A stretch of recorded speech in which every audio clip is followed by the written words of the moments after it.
ini menjadi catatan penting bagi kita agar ke depan bagaimana kita mendorong internal party reform atau reformasi internal partai, bagaimana partai politik itu sendiri juga benar-benar melakukan kaderisasi dengan baik. Karena hari ini kita dipertontonkan bagaimana partai politik menciptakan ada yang namanya kader anak tangga, ada yang namanya kader lift. Mereka-mereka ini yang kemudian secara instan dan cepat kekuasaannya, memiliki kuasa yang begitu cepat, memiliki posisi yang begitu cepat, kayak misalnya ketum partai PSI yang baru 2 hari bergabung tiba-tiba diangkat jadi ketum PSI. Ini kan mulai dianggap tidak ada proses kaderisasi di dalamnya, mereka dianggap sebagai kader lift.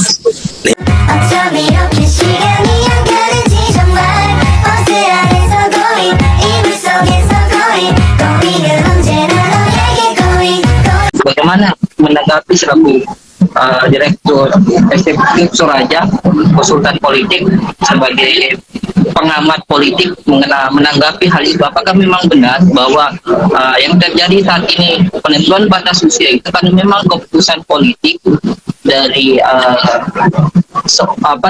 untuk kemudian menggandeng yang berpotensi memenangkan dia, karena ya tanda kutip kita lihat yang pegang kendali kekuasaan presiden jatuh kepada Jokowi itu sendiri koalisinya, karena yang mengendaki koalisi dari Jokowi sendiri kan hanya ada 2, Ganjar dan juga Prabowo. Bagaimana kita menanggapi hal itu, apalagi Projo kemudian akhirnya Kaisang kemudian baru terdaftar 2 kali di PSI menjadi ketua umum, itu yang kita maksud dengan jalur VIP yang tidak berbanding lurus dengan prosesnya di dalam berpolitik. Bagaimana tanggapan kita? Ya, perlu saya sampaikan bahwa hari ini kita memang telah dipertontonkan bagaimana kekuasaan itu benar-benar memiliki super power, bagaimana kekuasaan memiliki super power dalam politik. Dan itu akhir-akhir ini kita dipertontonkan secara telanjang bahwa kekuasaan ini bisa mengubah dengan cepat, bisa mengubah dengan instan isi konstitusi untuk memuluskan jalan politik kepentingan golongan tertentu. Idealnya memang bahwa dalam mengamandemen ataupun merubah suatu keputusan, sebuah konstitusi, itu harus berdasarkan pada landasan filosofis, yuridis, historis, dan selalu berdasarkan pada akademis. Namun hari ini yang terjadi, bayangkan, yang menggugat persoalan yang dikabulkan persoalan gugatannya adalah seorang mahasiswa, satu orang mahasiswa dari Semarang kalau nggak salah, yang sendiri yang mungkin secara tinjauan akademisnya ini masih dibilang boleh dikatakan masih lemah, sementara beberapa penggugat terkait dengan undang-undang Cipta Lapangan Kerja, Cilaka yang dengan Cilaka kemarin, undang-undang korupsi yang notabene dari para pemikir-pemikir dan para ahli itu ditolak gugatannya. Artinya secara perbandingan kita lihat bahwa di sini yang masuk, yang memiliki, yang menang di sini adalah unsur politisnya, bukan dari unsur bagaimana setelah dikaji lebih jauh, telah melakukan pengkajian lebih dalam dengan pendekatan akademis maupun pendekatan ilmiah yang berlandaskan yang 3 saya sebut tadi, itu ditolak mentah-mentah, bahkan ditolak oleh MK. Namun yang terjadi orang mahasiswa yang kemudian belum tuntas selesai sarjananya menggugat dan kemudian dikabulkan sebagian oleh MK karena memiliki hubungan kekerabatan.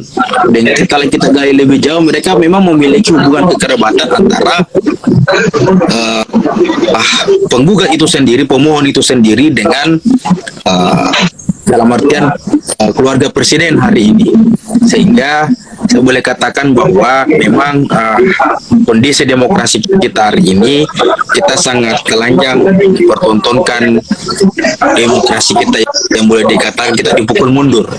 Segala cara dilakukan untuk meloloskan sebuah hasrat politik, untuk meloloskan sebuah kepentingan politik tertentu dengan cara-cara instan, dengan cara-cara yang boleh dikata menggunakan palu kekuasaan untuk memuluskan jalan politik dari golongan-golongan tertentu, dan ini pasti sangat memukul kondisi demokrasi kita, dan kita berharap bahwa ini menjadi pelajaran penting bagi kita semua, terutama teman-teman penggiat dan pemerhati demokrasi, terutama teman-teman yang juga konsen dalam politik itu sendiri, bahwa ini menjadi catatan penting bagi kita agar ke depan bagaimana kita mendorong internal party reform atau reformasi internal partai, bagaimana partai politik itu sendiri juga benar-benar melakukan kaderisasi dengan baik. Karena hari ini kita dipertontonkan bagaimana partai politik menciptakan ada yang namanya kader anak tangga, ada yang namanya kader lift. Mereka-mereka ini yang kemudian secara instan dan cepat kekuasaannya, memiliki kuasa yang begitu cepat, memiliki posisi yang begitu cepat, kayak misalnya ketum partai PSI yang baru 2 hari bergabung tiba-tiba diangkat jadi ketum PSI. Ini kan mulai dianggap tidak ada proses kaderisasi di dalamnya, mereka dianggap sebagai kader lift. Nah, ini yang perlu menjadi catatan serius bagi partai politik, bagaimana kita semua mendorong partai politik untuk melakukan internal party reform, melakukan sebuah praktik kaderisasi yang baik, dan bagaimana mendorong karena sesuai dengan fungsi dan tugas partai politik adalah melahirkan kepemimpinan, melahirkan leadership, melahirkan pemimpin nasional yang berkualitas, itu dari proses kaderisasi yang matang. Saya pikir seperti itu, Dinda. Oh iya, terima kasih banyak. Artinya sebuah proses tidak ada yang bermasalah di dalam proses kaderisasi sebagian di partai politik, karena memang apakah memang sistem saat ini kondisi threshold yang membuat mereka tidak lagi memperhatikan yang namanya proses kaderisasi, karena yang mereka kejar adalah ambang batas untuk bisa mencapai itu sebuah kursi kemudian agar mereka berada di parlemen. Itu kan menjadi bahan ini juga bahan diskusi, Kak. Di satu sisi mereka ingin melakukan yang namanya proses kaderisasi, di satu sisi sistem yang memaksa mereka untuk melakukan hal tersebut, karena ketika misalnya mereka tidak melakukan hal tersebut, mereka akan sulit untuk mendapatkan apa yang mereka inginkan. Taruhlah misalnya hadirnya para partai politik baru yang terbaru, walaupun orang-orang di dalam adalah orang-orang yang punya proses lama, misalnya kayak seperti contohnya Partai Gelora, kemudian Partai PSI, kemudian Partai Buruh, Partai Garuda, dan lain sebagainya. Yang paling terlihat betul adalah Partai Gelora itu sendiri dengan bergabung di koalisi yang kemudian sudah mendeklarasikan capres cawapresnya. Ya, itu yang menjadi pertanyaan saya, bagaimana untuk proses itu sejalan bisa dilakukan bersamaan dengan sistem yang kemudian memaksa mereka untuk tidak melakukan itu. Apakah ada memang sebuah tawaran-tawaran konkret yang bisa kakak berikan untuk para pekerja partai politik ini tetap melakukan proses kaderisasi dan mengangkat juga yang namanya sebuah elektabilitas partai, Kak, untuk dia bisa dapat masuk di dalam threshold ambang batas kursi itu, Kak, karena mereka sungguh praktis melihat hal tersebut, Kak. Ya. Inilah pentingnya, perlunya saya bilang tadi internal party reform. Partai melakukan sebuah mapping kaderisasi. proses proses election, proses pemilihan itu berlangsung tiap 5 tahun sekali. Yang seyogyanya dalam proses 5 tahun ini, sebelum setiap masa 5 tahunan pemilu kita, setelah pemilu dan sudah ada hasil suara, misalnya beberapa kursi tiap partai politik, berapa kursi partai politik yang direbut baik di tingkatan pusat maupun di daerah, sudah seyogyanya setelah itu partai sudah harus melakukan kaderisasi baik di tingkatan daerah maupun sampai di tingkatan pusat. Artinya secara berjenjang dalam tahapan-tahapan itu mereka memiliki timeline dan mapping tersendiri sampai pada tahapan kontestasi politik selanjutnya. Tidak serta, walaupun memang tidak bisa dipungkiri bahwa partai politik pasti berorientasi pada elektoral. Semua partai politik menginginkan kursi yang banyak, menginginkan yang namanya menang, menginginkan yang namanya win. Namun tidak bisa dipungkiri juga bahwa sesuai dengan amanat undang-undang untuk partai politik yang sudah seyogyanya ketika setelah tahapan pemilihan umum selesai, sudah seharusnya melakukan sebuah kaderisasi politik, merekrut dari anak-anak muda maupun persiapan untuk legislatif maupun eksekutif, baik kepala daerah maupun pemilihan presiden. Nah, terbukti ketika kemudian pemilihan presiden maupun kepala daerah kebanyakan yang didorong oleh partai politik adalah bukan berasal dari kader partai mereka.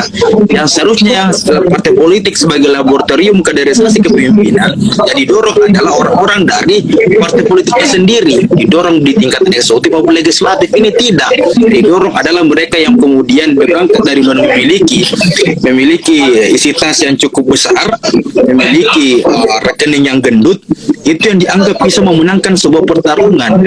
Padahal kalau sebenarnya partai politik benar-benar menjalankan fungsinya, apalagi ketika sudah jelas berapa kursinya di parlemen, mereka tinggal datang tiap bulan misalnya bagaimana memberikan pendidikan politik, memberikan edukasi politik, dan bagaimana bisa betul-betul menjadi penyalur aspirasi dari masyarakat. Jangan hanya ketika misalnya ada momen politik seperti ini, barulah partai politik kelabakan cari kader perempuan untuk mencukupi kota 30%, walaupun hanya sekedar memenuhi kelengkapan administrasi agar bisa lolos, agar bisa ikut jadi peserta, caplok kiri kanan, baru datang lagi orang yang mungkin memiliki rekening yang gendut sebagai seorang bohir masuk sebagai kontestan walaupun tidak pernah di kader sama sekali dalam partai politik itu sendiri. Inilah yang menjadi penting bagi tugas kita untuk melakukan internal party reform atau reformasi partai politik yang selama ini juga di beberapa teman-teman NGO ataupun CSO yang fokus dalam demokrasi dan politik ini mendorong yang hadir internal party reform, karena ini sangat penting bagaimana ke depan partai politik benar-benar hadir sebagai laboratorium kaderisasi kepemimpinan nasional, dan itu tidak sekedar pada saat momentum politik saat ini, namun ketika pentas politik telah usai, saat itu juga partai politik gunting pita kembali melakukan sebuah start yang baik, melakukan start yang merekrut kader-kader yang potensial, dan secara bertahap mereka melakukan yang namanya kaderisasi partai politik, kaderisasi partai untuk mendorong bahwa ke depan pemilihan eksekutif baik di kepala daerah maupun eksekutif yang didorong adalah kader dari partai, bukan berasal dari luar partai. Dan itulah seyogyanya tugas dan fungsi dari partai politik.